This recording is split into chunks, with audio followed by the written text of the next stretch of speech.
Oklahoma, where the toxic family drama comes sweeping down the plains inside Grandma's antique casserole dish. The year is 2013, and the Oscar-nominated leads are Meryl Streep and Julia Roberts. The entire ensemble is an all-out acting force, and they'd have to be to bring this Pulitzer-winning play to the screen. Come for the Chris Cooper, or is that Sam Shepard, and stay for the scene where they flush all Meryl's pills down the toilet. Next stop, August, Osage County.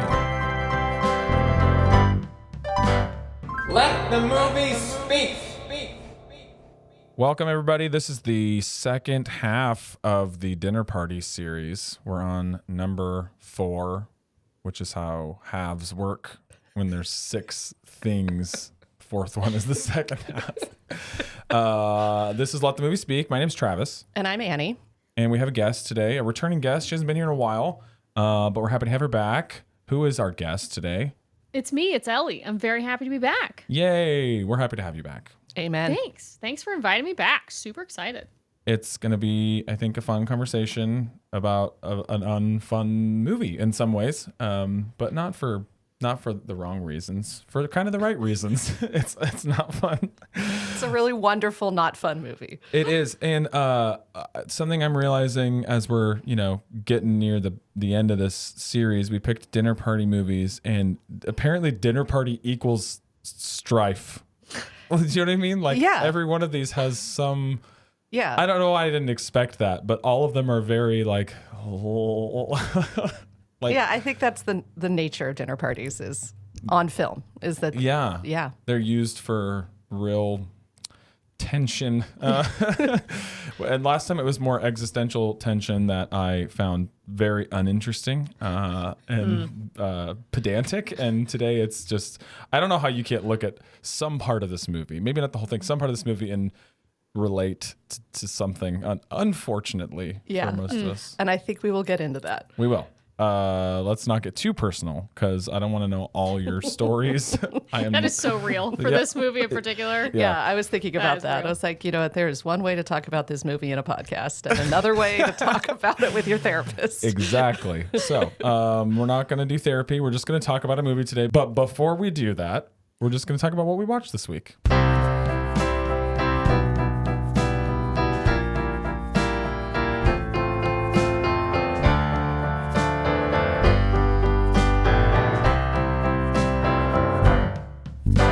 Well, let's throw it to Ellie first. Ellie, do you have something that you watched this week that you'd like to share with the masses? Absolutely. I watched 2 things this week that have way different vibes, but it's a really good window into the TV that I like to watch. So on the one hand, I watched Fixer Upper's new show, The Lake House. I can't wait to hear what the second thing is. It's going to be something with murder, right? Yes. Yeah. I thought so. The second thing I watched was 6 Schizophrenic Brothers on HBO. Is that the title of it? That's the title of it's a 4-part documentary. Wait. It's Is it also wild. a show where they fix people's houses up? But just there's a 6 house involved. There's 6 and schizophrenic furniture, brothers. Yeah, furniture that gets taken out of the house, but not because of renovation reasons, but for schizophrenic reasons. Right. So there's a tie-in. Yeah. Yes. So obviously Fixer Upper, the lake house, very tame, good old time. They're fixing a lake house, mid-century mod. Nice. Meanwhile, actually in the 60s, there is a Catholic family. They have 12 children, 10 sons. The first 10 are all sons, and then 2 daughters at the end. Of course someone got murdered. Yeah. 6 of them are diagnosed with schizophrenia. By the time they're no more than 25, Yikes. Each of them gets diagnosed. It was wild. It was very heavy, very mature content. So just advisory to people listening. But it was a lot. And I think 10 of the 12 are still living. So if that's Yeah. So Ellie, I take your recommendations very seriously. Thank you. When I'm not watching that.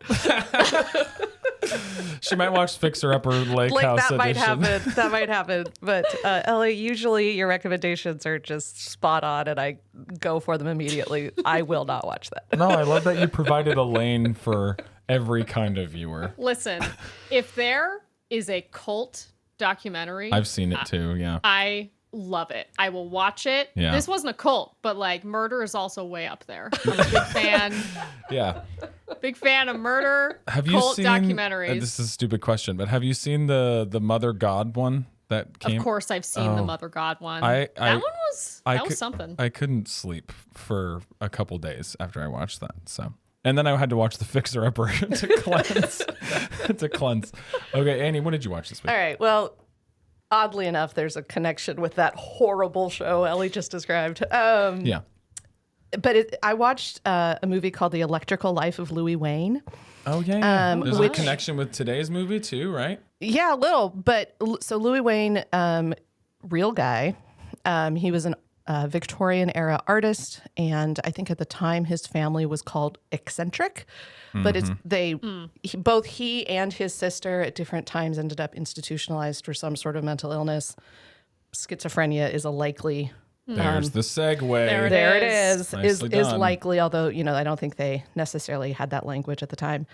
Honestly, I don't think it's that great of a movie. It's interesting if you're interested in this artist or Is it Benedict whatever. Cumberbatch? But it's Benedict Cumberbatch. Oh, when did it And come out? 2021. It's on Amazon Prime. And for him, Yeah. it's if you want to watch Benedict Cumberbatch, that man's name. Cumberbund. If you want to watch that guy, Yeah. if you want to watch him act with every ounce of his being, Have you seen that clip of him on the Graham Norton show where they play a nature documentary that he narrated? Beavers? Pen- No, the penguins. He can't- Penguins, he can't say the word say penguin. he says penguin like 6 times. It's pretty great.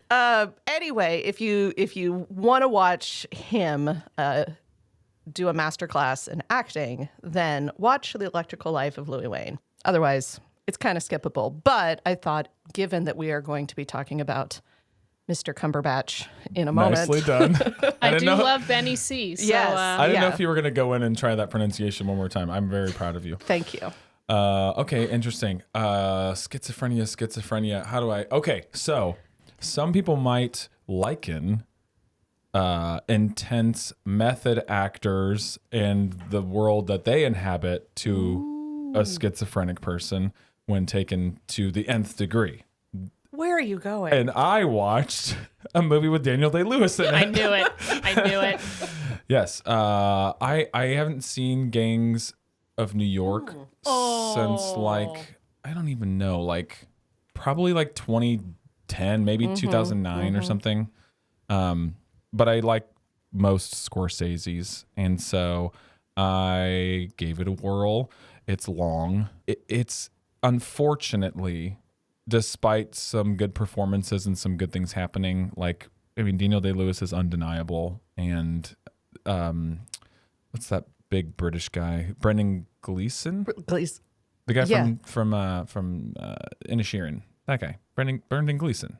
Yes, doesn't yes. sound That's right. I always forget the father and the son. He's not British. He's Irish. I don't know why He I is said he's Irish. British. But Domhnall anyway, Gleeson is the yes, son. I get their first names flipped around in my head. But yes, Dom Nall is the younger one. yes. Okay. Yeah, Yeah. he's Star Wars and other things. And probably Black Mirror or something. And Harry Lots of Potter. stuff. Harry Potter. Yes. Anyway, Gangs of New York has not aged well. Interesting. It's like, it's an epic, period piece. It's super ambitious. I think the story that Scorsese's trying to tell is a really interesting one of like the Civil War, but from a very New York perspective, which is not a place that gets focused on heavily because, Gettysburg didn't happen there and stuff. So it's a lot more about like the clash of immigrants and rhetoric and, all that kind of stuff. But I just want to say from a filmmaking perspective, it's got some cringe-tastic early aughts stuff. And I thought Yes. like, I mean, we're not talking lens flares, are we? no, like the opening fight scene in the movie, like has this weird, like music and like it like cuts around like a weird like a Fast I and know what you're Furious talking movie. about. Yeah. Which is just like I do not expect that from any Scorsese movie in any decade No. ever for something to be that so time stamped. Also, Cameron Diaz's casting is insane. Like I don't mind her in the right role in the right time, but like it is such a bad piece of casting to put her in this like serious dramatic period piece where she kind of is supposed to have an Irish accent and it's all bad. But what do they say about Dakota Johnson? That's a face that's seen an iPhone. Like, I think the same. The same theory could be said about Cameron Diaz in that era. Well, here's what I realized while I was watching it is it's like, Titanic happens and Leo explodes and him and Kate Winslet's chemistry is obviously like what people love about that movie by and large. And they're just trying, you can tell, maybe not Scorsese, but like the producers are trying to recapture that same like, okay, like put grease on his face and make him sweaty and angsty and poor and put him next to a hot actress and just we'll try to recreate the magic and it's like that's just not there. It's not. I completely agree. I think she's such a weird casting choice for that movie. It's bizarre. Yeah, she's like doing I feel like her best in a part that she's just not. She shouldn't be playing. Like, it's, casting is kind of an art of itself. And that might get us to today's film, which is full of well-renowned actors. And because this is a dinner party series, we're going to intro the film in a section we call RSVPs. Sorry, I'm not usually late. Isn't this Parisian consomme a little thick? Imagine if we didn't bring the wine. We'd be shunned by society. Outcasts. Where's your wine? Calm down. The party's not for another 3 hours. Oh, good. That will give me time to add another coat of glaze to the ham. You wouldn't understand, but one fiasco dinner party can open wounds that may never heal. So we're talking about August Osage County today, which is a 2013 movie based on a play by Tracy Letts. And it's probably worth mentioning that Tracy Letts also did the screenplay. And in my experience, so we've talked a little bit about adaptations, be they literary, theater, or whatever on this show here and there. And I've been pretty out and forward about how I like stagey movies that are kind of just barely removed from their play source material. I also like when things get, boundaries get pushed and film gets used in an interesting way that you can't do on stage. I like both of those things. This is, I would say, far more in column A than column B, but that works for me. And I think in my experience, having the playwright do the screenplay adaptation makes a big difference. Sometimes you get a screenwriter who just kind of doesn't get the cadence of a piece of theater, and whether they're trying to adapt that and change that feel or maintain it, it just can be a weird fit. So it is written by Tracy Letts. It's directed by John Wells. Did anybody else have an interesting John Wells connection? There aren't any, I have to say. Oh, good. So I didn't fail. No, he's a TV guy. So like he produced ER, he produced The West Wing, but as a director, only a couple movies. The Burnt movie with Bradley Cooper, which we talked about for a moment. We talked about for a moment when we thought we were going to do. We talked about doing chef movies instead of dinner party movies. Yes, we did. And that one came up. It was Chef and Burnt, and then we were out of ideas. Nice. And I'm like, aren't those the same movie? No, but yes. What about that Ray Fiennes movie that came out recently with Anna Taylor-Joy? What's that one called? I saw it. It's The Menu. Did you see that one, Ellie? I didn't see it, but I've seen clips. It's fun. I think you'd like it. There's some murder. Spoilers. I like murder. Yeah. No schizophrenia, I don't think. He also did this movie, The Company Men, which is like, I'll just say it, a little Oscar baity like today's movie. Ben Affleck, Chris Cooper again, Kevin Costner, Tommy Lee Jones. I don't know. It's like a corporate drama. Looks kind of interesting. Well, I was just noticing ER, because you said he did ER in The West Wing, both of which were kind of famous for pulling in directors who were better than they needed to be. Kind of making directors. Right. Yeah. And so it actually doesn't surprise me that that's the TV he's done. Yeah. And it's like his directing credits are, again, pretty short. That show Shameless, which I don't watch, but people do. Oh, yeah. He's directed some of those. So, it's an interesting production, mostly because of the cast list in my mind, because this is a pretty stripped down story being told. And is this a rewatch for anybody? Not me. No. First time for both of you. Okay, so I definitely saw this like right after it hit Blockbuster. I remember like renting it and watching it then and really liking it, and Morgan hated it. I remember that. My wife Morgan was like, that was a bummer. I don't need to watch that again. And I was like, I think that's a valid opinion. I'm 50% with her on that one. Yes. Director, cast, it was nominated for a couple Oscars for Julia Roberts and Meryl Streep. I think Streep got the lead. Julia Roberts got the supporting. You could flip-flop those if you wanted to. But and then it got the SAG nomination, Annie, you said. For the full cast, the ensemble. Yeah, the ensemble cast, which makes sense for a movie like this. Full of good actors. And I think what we'll probably end up doing when we talk about the movie is just sort of like the cast list is small enough where it's like, let's just go through that. Okay. The story doesn't do a ton. The one thing that this movie is forcing me to finally come to grips with the fact that Chris Cooper and Sam Shepard are different people. Yes. But barely. That's hilarious. And I had to admit at the very beginning, I had to check which one it was. It was Sam Shepard. Yes. I was like, did they do really good old age makeup on Chris Cooper at first? Because anyway, so I think this cast is amazing. Yeah. There was some fighting between the creators about whether or not there would be British actors, and so they ended up with Ewan McGregor. so they Cumberbatch. they fought about it, and they had Ewan McGregor, Benedict Cumberbatch, and then they had a British woman as the youngest daughter, who then had to back out at the last minute, and they got Juliette Lewis. I can't. They don't explicitly say the ages, but you just sort of figure it out by osmosis, as it goes along. And so I thought that was probably a good thing. I did find those two British men in the cast being a little distracting, especially Cumberbatch. They have that thing. It's really hard. It's probably for every nationality everywhere who listens to Americans do all sorts of accents and different languages and stuff. But like when you're hearing somebody do an American accent that is too polished almost, it's like, man, they sound real American. Yeah, The R's get a little rough, and plus you've just seen, he's Sherlock. I mean, and honestly, I thought Benedict Cumberbatch would be the one that would pull me out of it more, but actually Ewan McGregor pulled me out of it. I think it was his teeth. His teeth were just so shiny. I just thought anyway. I do think he is a little too good looking. Yeah. That's hilarious that you say that, because like a couple scenes in, I watched it with my husband Kyle, and I turned to Kyle and I was like, that is a good looking man. He's he was so good looking in that movie.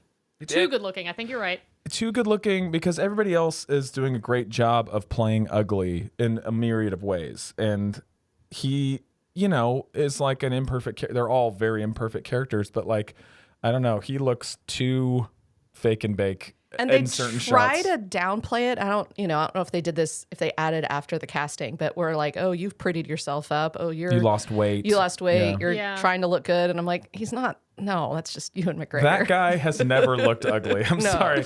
Yeah. Well, and there's some kind of midlife crisis angle there that's really like show don't tell kind of a thing. So, okay. Well, I think that's all the background we need. Let's get into the review in a section we call What's Cooking.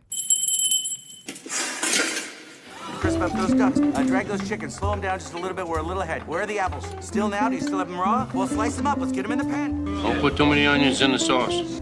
What is this divine-looking amuse-bouche? If I tell you, I'm afraid you won't even try it. If everybody would please take your seats. Dinner is served. Okay, Annie, why don't you start us off? What did you think of the movie? What did you like? What pained you? So you said your wife Morgan was like, I hate that movie. I'm never watching it again. She did not enjoy her time with this film. No. I'm going to disagree with the first half and agree with the second half. I think this is an amazing movie. I am never watching it again. Yeah. Messed you up. Yeah. I think we kind of referenced this at the beginning. Every single human being has their family issues. And I'm thinking that no matter what your family history, this is going to punch you in the somewhere, punch you in your sore spots. At the end of the movie, I realized I was a tiny bit lightheaded because I'd been holding my breath so much. Oh no. And I was like, I'm done. Let me just state here for the record, because this movie is about a terrible mother. My mother is a fantastic human being who I love very much. Delightful woman. Delightful woman. So I just wonderful woman. Yes, you all know her. That's not your sore spot that this movie punched that is you in. not the sore spot that's getting punched. So, I forgot what your original question was, but you got it. All right. Ellie, what did you think of the movie overall? I very much enjoyed this movie. I will also disagree with Morgan. I don't know that I would watch it again, but I really want to see it on stage. Yeah, me I too. would absolutely go see it. I really liked it. It was very much I could tell that it was an adapted show. I really liked that. I like that the playwright is also the screenwriter. I thought that translated really well onto the film. One thing that really stuck out to me, so my husband watched it when it first came out, which was like 10 years ago at this point, right? And so we were obviously 10 years younger. And he said, and I experienced this too, like the family dynamics hit harder when you're our age now, like we're in our 30s. It's like those feel like much more real questions that we're all asking ourselves about being with family or returning to family or abandoning family or perceived abandonment of family. That hits a lot harder now in our 30s than it did when we were 20.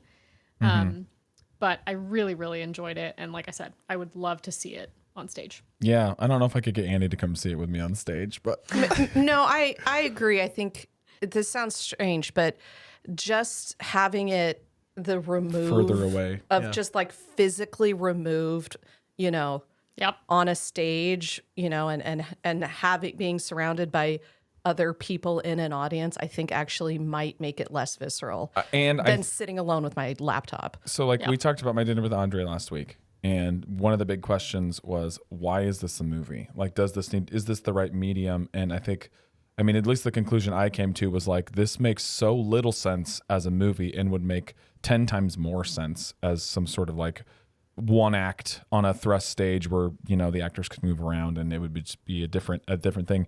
In this case, I feel like there is that there are those little tiny drops of life-giving humor kind of sprinkled throughout this thing. And so when you get them with an audience, I feel like everybody collectively kind of agrees. Oh, that's like, we're allowed to laugh at that. We're allowed to breathe, When you're watching it alone, it's really hard to have that experience, All the dramatic stuff hits you just as hard. And then when there's a joke, you're like, there's no one here to laugh with me.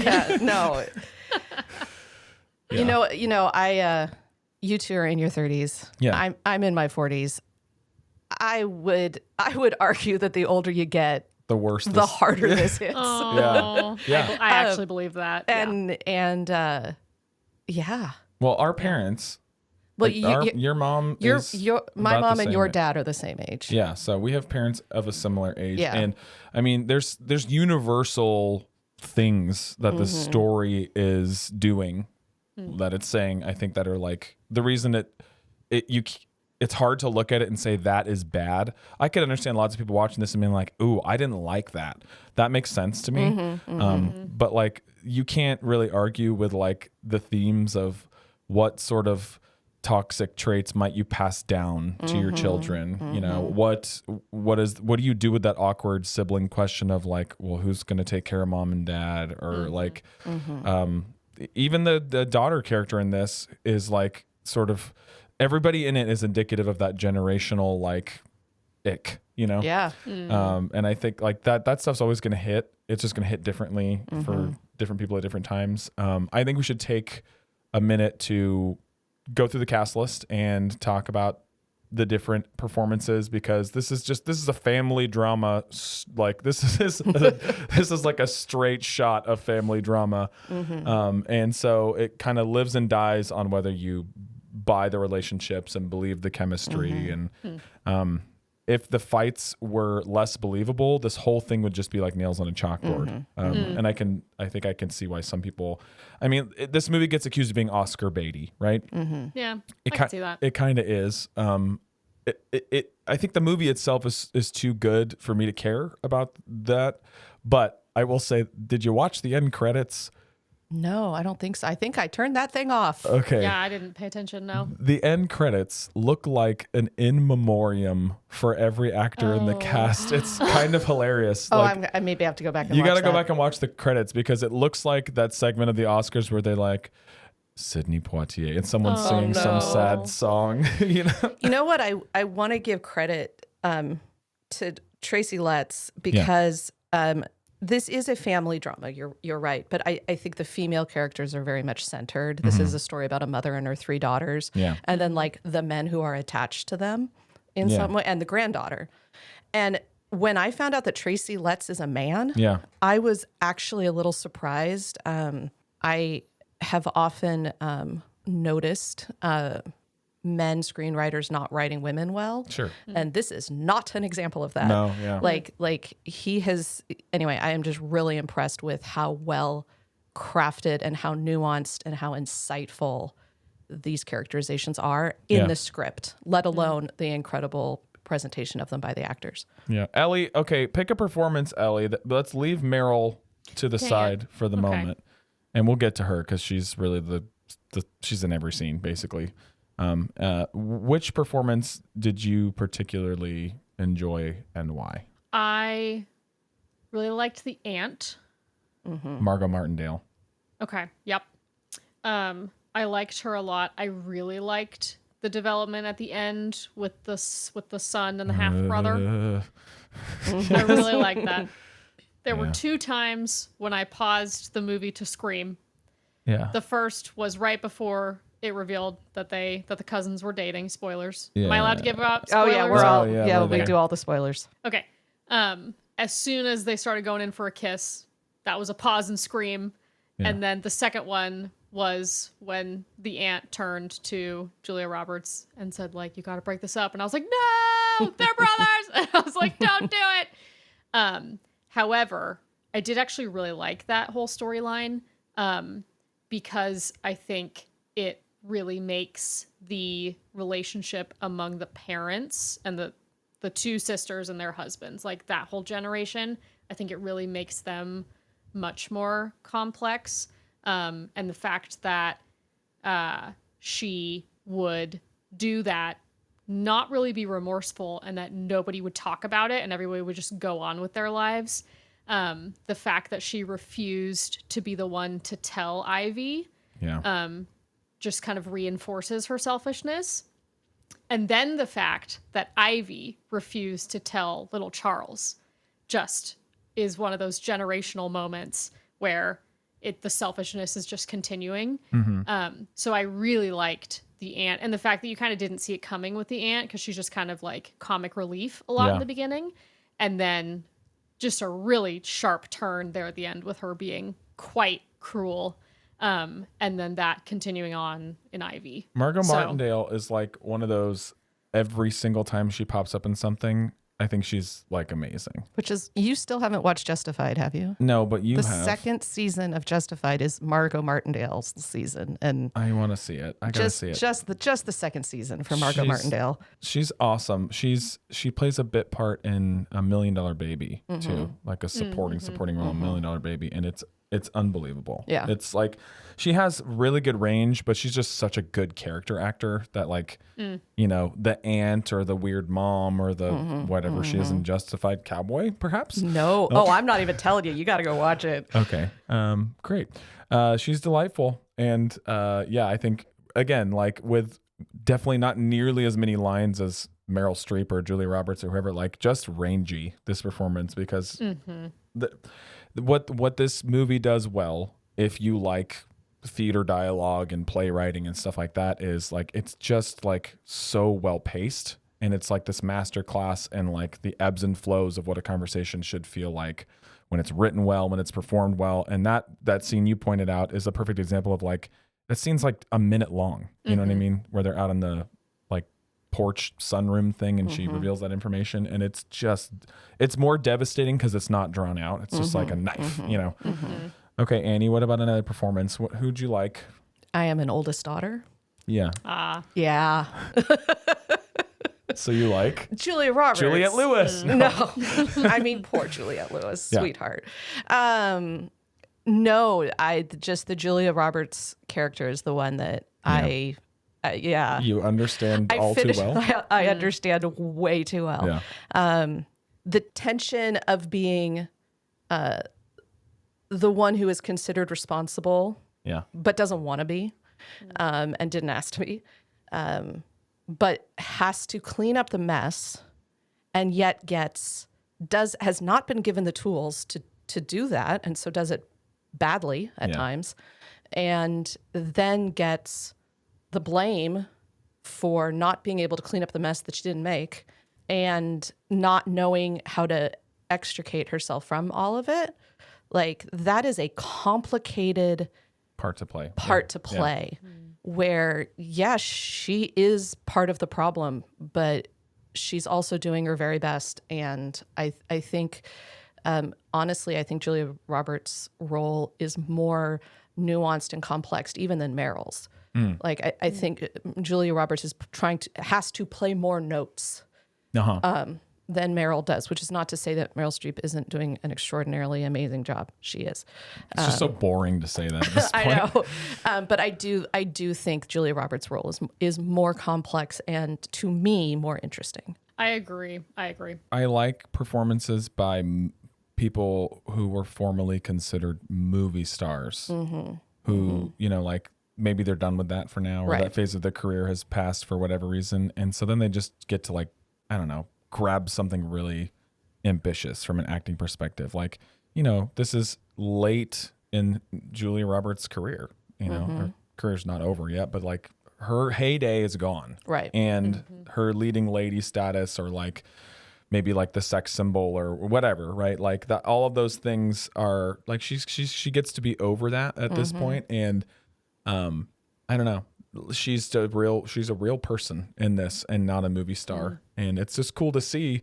I mean, like, Meryl Streep is like the 20 years in the future evolution of that too, because, she's always been this really like grounded actor and not really an action movie star or romantic comedy person. But I do think like it's an amazing performance. And I buy them as mother and daughter so like deeply.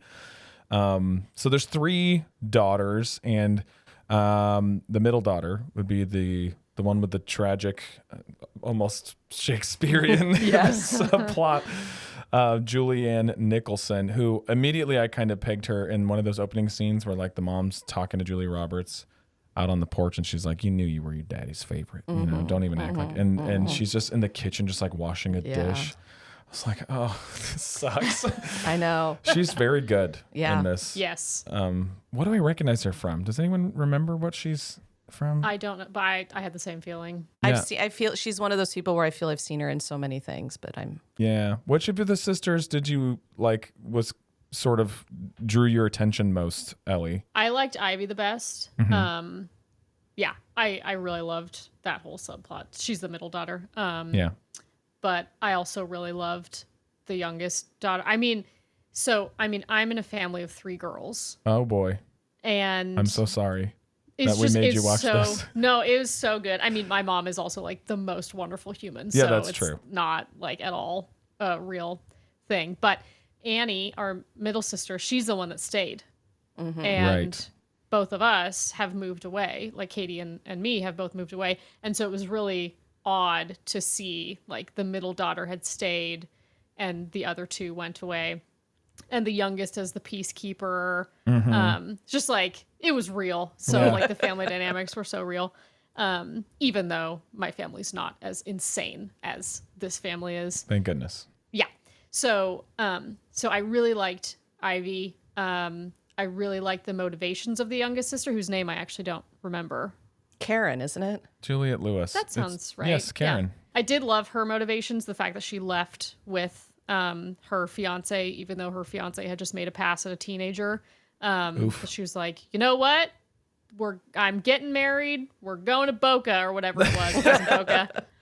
It could have been Boca. I think it was Miami, but same difference. Yeah. They're going to be in Belize. But that was their honeymoon. Yes. Yeah. Yeah. Okay, so I like all these sisters, and I think you brought up the scene that from just like an appreciation perspective, you don't like Juliette Lewis's character at any point really in this story, right? Like she's not designed to be this like, oh, I love her. She's got her head in the sand on purpose, and she's made dumb decisions, and like all that stuff is well known. But she's such a real person. Like that last scene where she just talks to Julia Roberts, where she's packing up her suitcase, and for all those reasons you mentioned, but she just says like, she basically just says like, this is the hand we've been dealt, and she just that was so authentic, and she's a thankless role, I think, but also I love her in everything. See, I'm the opposite. I like her. She's nails on a chalkboard to me. But you don't like her voice. No, there are so many things. It's less like this, like that in this movie. Scene you're talking about. Yeah. I was, and when she looks at her older sister and says like, I will do what I need to do to survive. I've done things I'm not proud of. I will do things I'm not proud of in the future, but that's what it takes to survive. Like that scene, I felt so much sympathy for her, which given how much the actress tends to irritate me, it's a feat. That was an accomplishment. Yes. This is a prime example of all of these characters are maybe Chris Cooper's the only one who comes out unscathed, sort of like as pretty much a good guy. Yeah. As far as we can tell. Yep. And I mean, Benedict Cumberbatch's character's not his fault that he's in a creep-tastic relationship. Yeah. But okay, this movie does a great job of giving you complicated, imperfect characters and humanizing them, right? There's a difference between justifying bad behavior and like saying something that just isn't true and making characters appear like real people. And so even Dermot Mulroney, who's like a skis like in a dirt bag, there's like moments with him at the dinner table where I was just like, this must be a really good movie if I'm like, I don't want her to yell at him anymore, even though I already don't like anything about him. So it's probably time, because she's just, everything kind of orbits around her, to talk about the queen herself, Meryl Streep, playing what feels like, I don't know, one of those career performances. She kind of manages to make lots of performances feel like that, but this is just so unbelievable. Like the minute she walks on screen in the first scene, right, it's like you're gonna see her in some of the least quote unquote vulnerable states at all these like antagonistic conversations, and her being a complete monster to everyone. But that opening scene with her and her husband, it like sets the tone in such a specific way. So this, I can't believe I haven't mentioned this yet.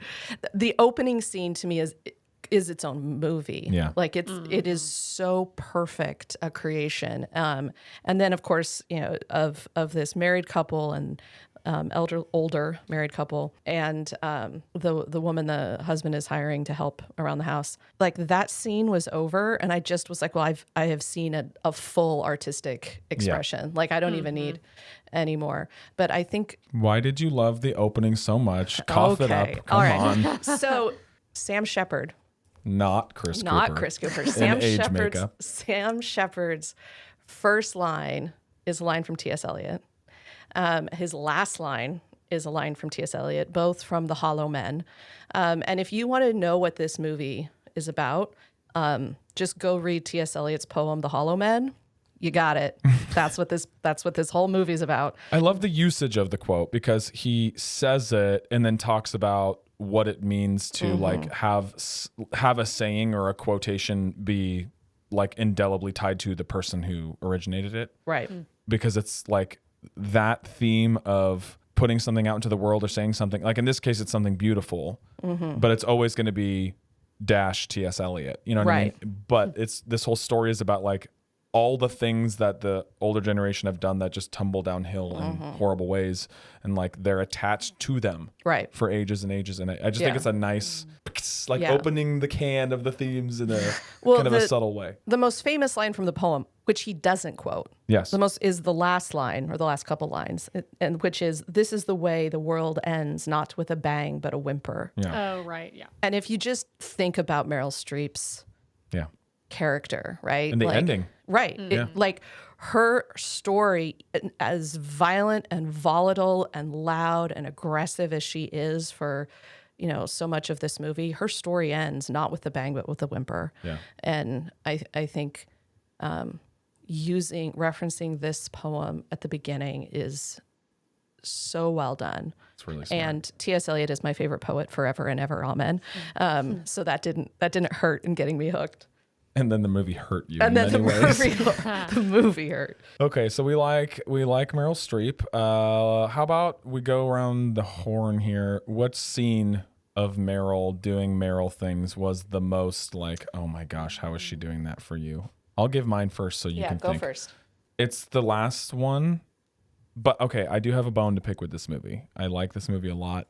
I really wish it had ended 2 shots like earlier. I was gonna say the same thing. I disagree, but I'm mad at myself about it. Yeah, you need the truck driving away stuff. It's to go on with your life. I'm real. Yes, no. In order to breathe again, I need the truck driving away. But what really, really frustrates me is that's the Harvey Weinstein ending.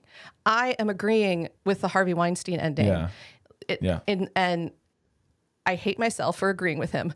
I know, but I'm glad you two disagree. I completely disagree. That is so funny. Which shot should it end on, Ellie? I think it should have ended not with her going up the stairs. No, you're right. Keep going. I thought it should have ended. She calls for Bev. She looks in the library, and then she sits on the stairs. Yes. And I wanted to end right there. So the playwright's ending is her weeping in the arms of Jonna.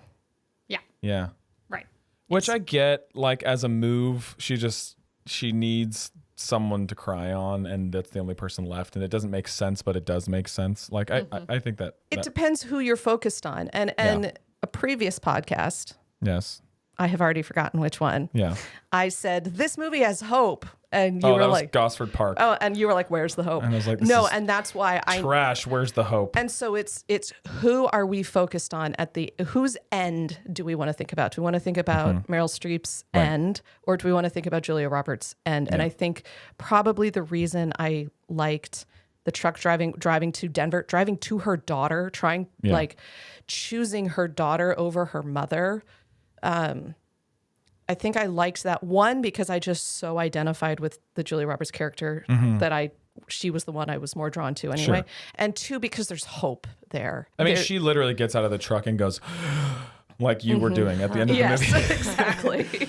Yeah. I like that shot of the living room too, Ellie. I think like it's one of the only spots in the movie where I feel like they're, framing something in such a cinematic way that like you couldn't really do on stage. I mean, you could kind of do it, but it wouldn't be the same. It's just like it's beautiful. It's like symmetry. And she sits in this weird spot in the back, and her head just rests against the wall, and she has her wig off. Yeah. The reason that I think that should have been the ending is so much, if not all, of the movie centers around the house. Everything happens in the house, except for like the very quick, like bus stop scene, the funeral scene, which was barely anything. Them driving up to the house. Those probably weren't in the stage version, or they were just like dialogue, transplanted from somewhere else. Yeah. Yeah. I'm pretty sure the funeral doesn't even happen in the play. It's just like off stage. They all come back after the funeral, and they have the dinner. So I think the house is super central. So finishing it in the house, I think the movie owed it to finish in the house, to finish driving down a road away just left me. I was like, no, is it still going? Like, please don't do another scene. Just like have it end. Well, I really wanted it to end there. I think you're absolutely right in that, like, if you were writing this play or staging this play, like you wouldn't ever in your wildest dreams think to like have a weird denouement scene like after the last house scene in a little weird spot on the stage that was implied to be in a field somewhere, but because it's a movie and they do. Well, and they're and trying it to is- foreground Julia Roberts. It is an echo, right? It's not totally out of nowhere, because earlier you have the mother running into the field and the daughter saying, you have nowhere to go, you have nowhere to go, where are you going, you have nowhere to go. Yeah. And then the look, honestly, when they had that shot at the end and Julia Roberts, suddenly has a look on her face, I thought she had suddenly seen someone she loved. Like, I thought she had just run into her daughter or seen her husband, or someone she loved had just shown up. Yeah. And then they pan around and you realize, no, she's just looking at the horizon. Yes. And it's not a moment of recognizing love, which is what I thought it was. It was a moment of recognizing freedom. And she looks into the fields and realizes she does have somewhere to go. Yeah. Whereas her mother didn't. So I didn't think... You're making a good case, Annie. I didn't You're making think a good that it case. was... No, I mean, I get both sides. I mean, it depends what's your story, Yeah. right? Like, what is the story? Because then what is the ending? Right. But I don't think it was just tacked on out of nowhere. Like, I think it was earned. I think it makes sense for It's the also medium. the Harvey Weinstein ending, and I'm sorry. I am pretty sure that the opening shot is the same as the closing shot. Like, I think it's the same landscape. Probably. Oh, yeah. I'm pretty sure. Yeah. So there is that. It is one of those movies that's like, we'll dip our toe into the pool of flexing the cinematic muscles that we have at our disposal, but mostly we're going to leave them in the house and let it feel like a play. And, that bothers some people, doesn't bother me. Okay, any other Meryl moments you want to highlight that are particularly fun? I was amazed at how old they made her look without the wig on. With the gray hair. She looked older without the wig on, with just the short gray hair, than she looks today 10 years later. Yeah. It was crazy. I thought they did that so well. They aged her so well. And I think it just kind of made her look even more manic. Yeah, so I thought that was a really good choice. I don't know if she has the whole wig thing in the stage play. Yeah. But that was such an interesting move to have her be more vulnerable without the wig. Like, the moments when she wasn't wearing the wig, I thought were really well done. I think one of my favorite scenes was the swing. Yes. After all the daughters came out of the little hut thingy. She tells a story about the boots. She tells a story about the boots. And I, for one, am not a fan of boots. I like boots. I'm not a cowboy boot fan. Yeah. But I'm not a fan of expositional story time when characters do that, because that never happens in real life. Like, when do you ever walk up to somebody and you're like, "How are you doing, Fred?" And Fred's like, "Well, when I was a child, my mother bought..." It's just like, it's Ellie, have so you met me? unnatural. It's so unnatural, Annie. If you do it, stop immediately. So, like, in general, I hate those scenes because they're just like, they're trying to like evoke something from you, and it's just very unnatural. However, she did it very, very well. And Pulled so, it like, off. halfway through it, I was like, you know what? This is actually working. I'm actually okay with this one. Yeah. I loved that Julia Roberts ended the scene by saying, like, "Is that it?" Don't tell me that's the end of the story. Yeah, like, I It's so loved good. that. So that whole scene, I really liked that. I could see it on stage. Yes. I really It's liked also what old people do. I mean, you know the stories that are just being told for The 17th time. and no discernible reason. Right. Yeah. And I can't punch too hard at that one because I'm You're gonna getting there? I'm getting there. I'm gonna be that person. I well, just know it. except she was telling, she'd never told this story before. That's true. Yes. That's true. So in that way, that's different. Yeah. I think Dermot Mulroney has the name of a scumbag and plays a good scumbag. And Chris Cooper, to me, maybe because I'm not a lady, but also just because he's just like the nicest. He's the only decent human. I love that scene I mean, with him and yeah. the wife at the end where he's Yeah. like, if you can't say one nice thing about your son, we're not going to make it to 39. And It's then a he good scene. and then he just walks out and stands in the field and you could just see him thinking about it. Like, oh, it's really well done. Let's talk about Benedict Cumberbatch. Before we talk about his performance, I just have to say, I feel the same way about Benedict Cumberbatch that you do about Anya Taylor-Joy. Oh, well, fair enough. Which fair is enough. that his face may have been generated by AI. Yeah. Yes. Yeah. No, it's fair. He's funny Totally looking. fair. But Anything more than that? Good looking and funny looking. I just wanted to throw Yeah. that out there. I think Yeah.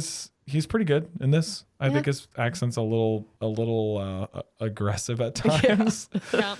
But like he plays a pretty good wimp in this, you know, which Yeah. is not like he's leading man material these days, and so he's normally like, you know, smart, kind of wisecracky. He's Sherlock. Yeah, he's Doctor Strange too. Yeah. He's like, yeah. So I don't know. I thought this was an interesting earlier role for him. And it's against type, I think. Yes. Yeah. He did sing a little song in there, which if I had that on my bingo card, I'd be very surprised. Okay, and then let's talk about Jonna. That's what I was about to say. For a second too. Yeah. Like, I mean, the actress I think is Misty Upham. does a very good job. I'm just curious about her role as a character, like why she's there at all. They're trying to thread in indigenous stuff, right? Like it's not just in her character where, Violet, Meryl Streep's character is like, I got an engine in my house. Yeah. It's not just that she's like old racist lady.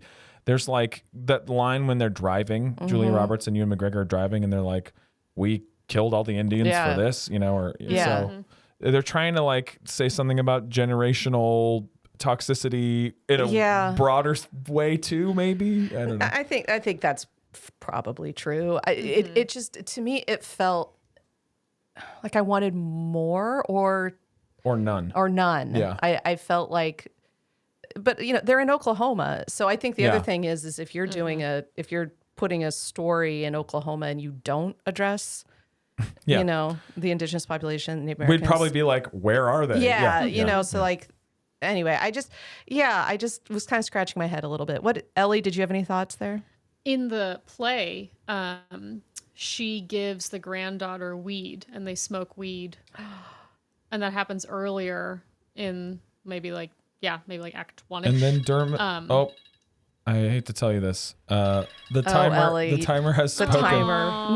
No, we're not out of time. All that means is we have to pause whatever nice substantive conversation we're having, and I just have to ask a very simple question. This is only for the dinner party series. I might just keep doing it even beyond the dinner party series. Really? The question is, what did you think of the food? Did the food look tasty? Annie, what did you think of the food? I don't know. Margot Martindale was real serious about that casserole. It looked like cranberries in a bowl that just fell on the ground. I mean, I had an Oklahoma grandma. So casseroles? Yeah. Yeah. This is a woman who had a box of grits in her pantry, and when I said, like, Grandma, these grits are 10 years out of date. Can I throw them away? And she says, no. And I said, but they're bad. And she says, every house needs a box of grits in the pantry. And I said, that's amazing. And I said, great. Even an old, outdated one that we're never going to eat? She goes, yes. Nice. Said, okay. The only other food of note in here would be look very good. The fish. That's okay. My favorite line in the whole movie is Julia Roberts going, eat the fish, eat the fish, eat the fish. That's pretty great. There was the catfish. I remember being a little surprised, but why not? Of course they're eating catfish. Yeah. I just never thought I'd ever see Julia Roberts being like, eat your fish. Eat the catfish. I was like, I don't think Julia Roberts has eaten catfish in a while. Okay, anyway, how was the food? We're on to the home stretch here. Ewan McGregor, he's fine. He's fine. He's a couple good scenes with Julia Roberts when they're alone, I feel like. The dinner party scene, we can talk about for a moment, because it's probably one of the best examples of like we talked about, like using this setting for absolute like cringe-tastic real life tension. So it's when also kind of true, right? I mean, like, if you think of Christmas dinners, Thanksgiving dinners, like, or whatever family events you're having, everybody around the table, like, that is when things come up and come out, because everybody's it's like a locked room. Generational, right? Yeah. Like, oh yeah. Even Chris Cooper, who I like, he's just like being like mean to the little vegetarian girl, and you're like, stop it. Oh, I know. When he's like, eat the fear, I'm like, well, shut up. I got a good bite of fear here. Yeah. And the prayer that went on for oh my 3,000 years. That prayer was amazing. But the reaction of the people to the prayer was one of my favorite things. It was just watching everybody just make faces at each other and peek around. And like Juliette Lewis with her little like emoji praying hands, like very still the whole time. The thing that brought me the greatest joy while watching this was when Jonna upsided the head Dermot Mulroney's character with the shovel. I literally laughed out loud. But then I wonder about the play. So Ellie, have you read the play or you just knew that from somewhere? You looked up the comparisons. We looked it up. Yeah, we looked up like a detailed synopsis. So does Creep Guy do the same thing, or does he not do that and Jonna does? You'll be delighted to know that Jonna even actually comes at him with a shovel in the play. Yay. Okay, so so Jonna's giving her weed, but he's still making a play for the girl. That's right. Okay. So there's more weed. They combine. Well, no, they they take the weed away from Jonna and give it to Dermot Mulroney. Gotcha. So that's right. So that scene still happens later, where he hits on the granddaughter. Yeah. And that still happens. Yuck.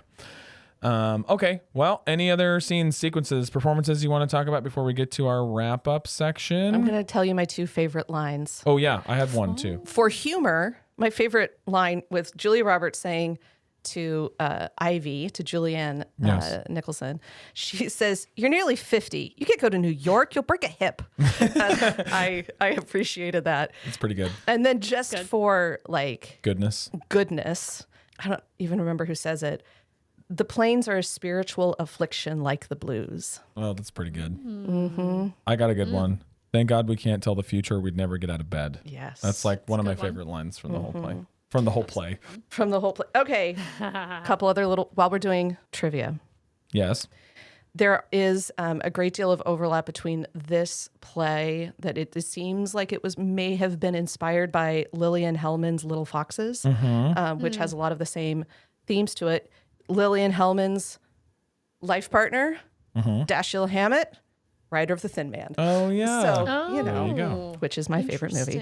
And this movie, same tag phrase as Meet the Fockers. Which is? Nice. I don't remember. I just know it's Here the same. come the Fockers? No. Now we have to look it up. Okay, we'll look it up. Ellie, any other moments, lines, performance things you want to get in there?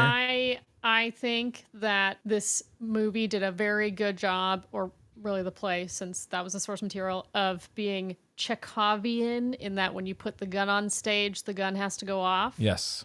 I thought that was really well done. Chekhov's casserole? Or what are we talking about here? Oh. Chekhov's gun. His gun. No, I know, but what was the gun in this? There was no gun. So what was so many guns. I mean, like guns everywhere. It was when the silver fox, I don't know his name, like offered the granddaughter weed. Oh, there you go. That's not going to end well. Chekhov's the cousins, weed. Yes. The cousins kissing. Chekhov's that's incest. not going to end Yes. well. It's not going to end well. I mean, just like, I think those two were the biggest ones. Yes. But even like the pills. Chekhov's with Meryl, pills. like everything that was a small hidden secret came out by the end. And I was just so anxious because anytime that something happened in the first half, I was like, we're not getting through this without that coming out by the end. Dang it. We're not going to escape this without being scathed by some horrible thing. So I really like that. I thought it was really well done. You said that Tracy is in fact Tracy's a guy. A gentleman. Yep. I love that. So he didn't shy away from anything in that regard, and I really liked that. Yep. I agree. It's It's a nice it's an economical like story. I feel like it never feels like, oh, the scene is too long, they should have cut it down. I like stories that are restrained in their like length. Even though this is super dialogue heavy, none of the conversations feel like they were just like over embellishing. Even that like catfish stuff, which is like there's tons of repetition in it, but it's like she is trying so hard to get them to stop talking about the thing. That's a pretty devastating moment too, when Meryl's just like, "Yep, I know." Yeah. And you're like, "Ugh." But you can just tell she's been holding on to it to use it as ammunition. Yeah. Oh, like another Chekhov thing. Yeah. No one slips anything by me. Like she says that way early on, and then it Yeah. comes back to yeah. Yep. By the way, the shared tag phrase is "Misery loves family." Wow. Nice. When did Meet the Fockers come out? You just had it up. You got to tell us now.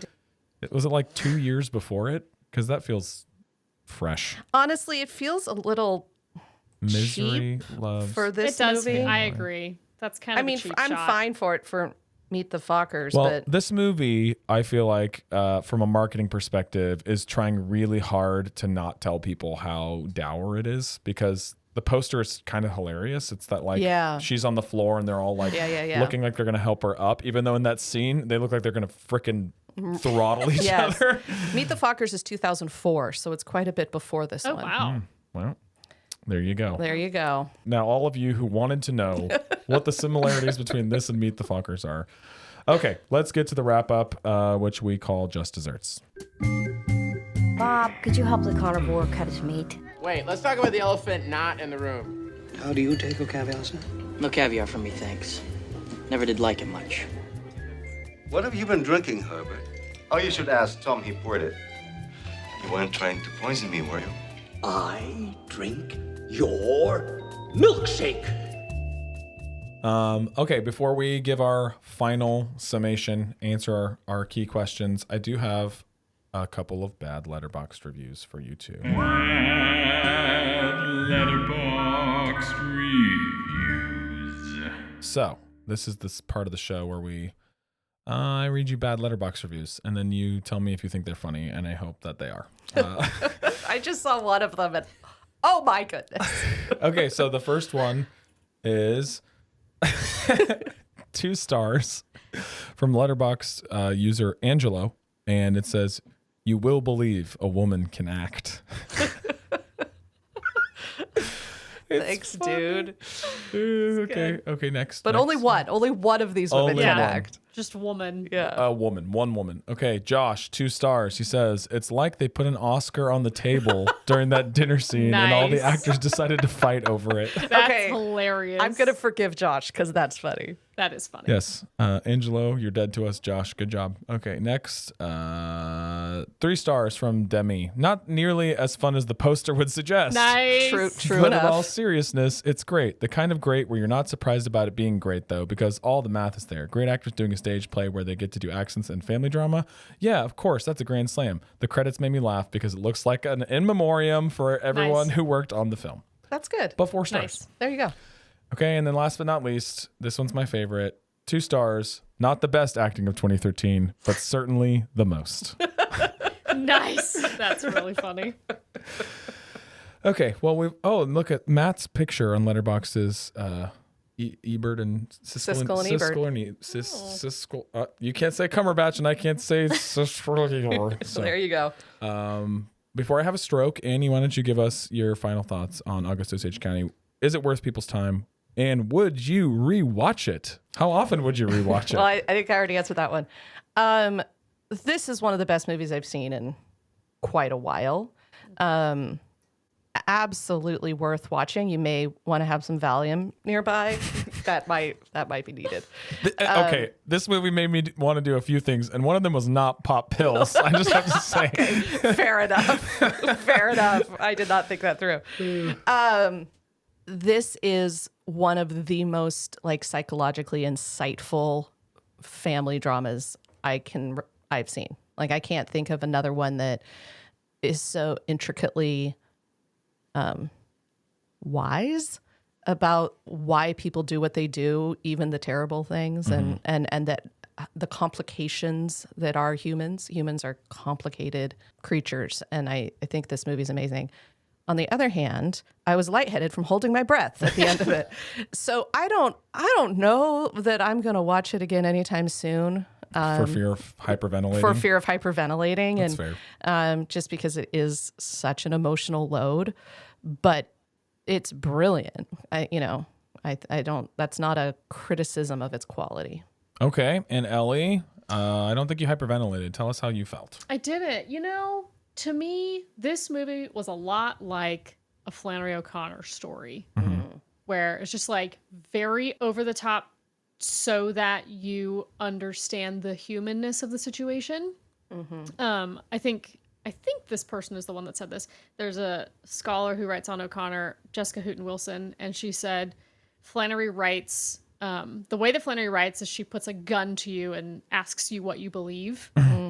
That's kind of how this movie felt for me. It was very intense, very over the top, but it helped you process things in your own family dynamics in a helpful way. I think it being so over the top was what actually helps, because you kind of put things in relief in a way where you can actually process. So I loved it. I would probably watch it again if the moment strikes, but like I said, I think I'd really like to see it on stage. I think that's what I would do if I had another opportunity.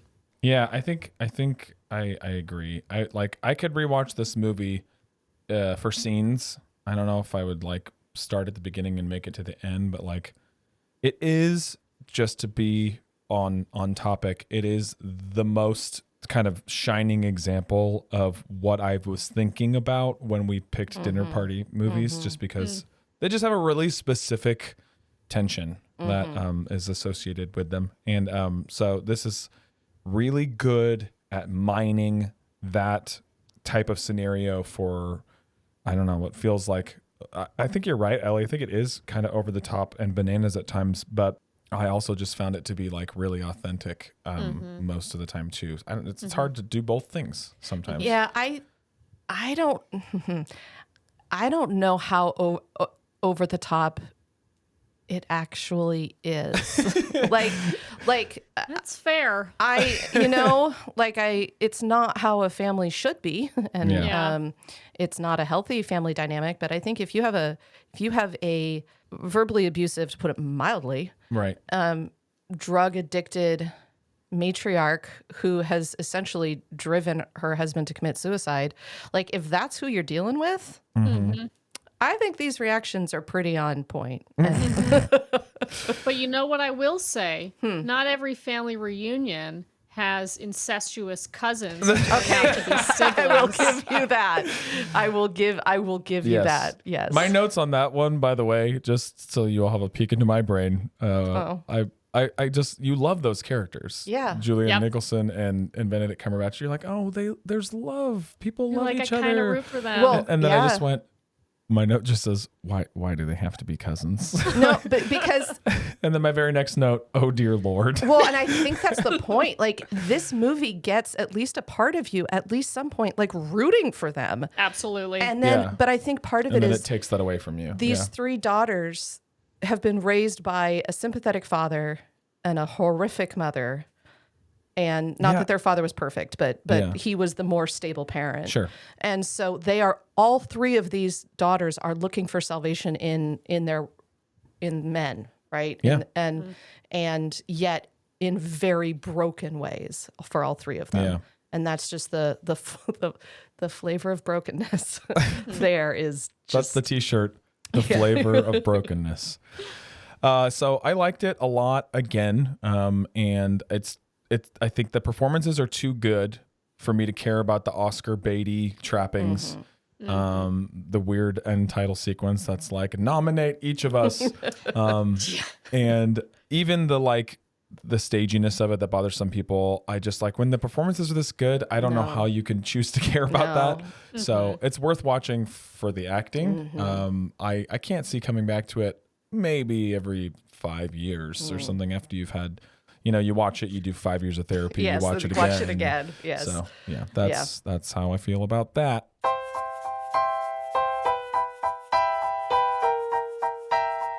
Well, Ellie, thank you so much for joining us. It was a blast. Thanks for having me. It was super fun. You need to come back more quickly next time. I agree. And maybe next time it won't be for such a toxic family dinner. Yeah, could it be a comedy maybe next time? Or maybe a schizophrenic murder mystery? The comedy. Schizophrenic murder comedy. Next week, we're going to be talking about Babette's Feast, another 80s movie. And I haven't seen it yet. I've heard good things, and I'm looking forward to it. Okay, see you next week. Bye. Let the movie speak. And a lullaby each night before you go to bed. I'll sing to you for the rest of your life. Liberace, you better get yourself together. We have to get home and take care of those damn dogs. They've probably eaten the drapes by now.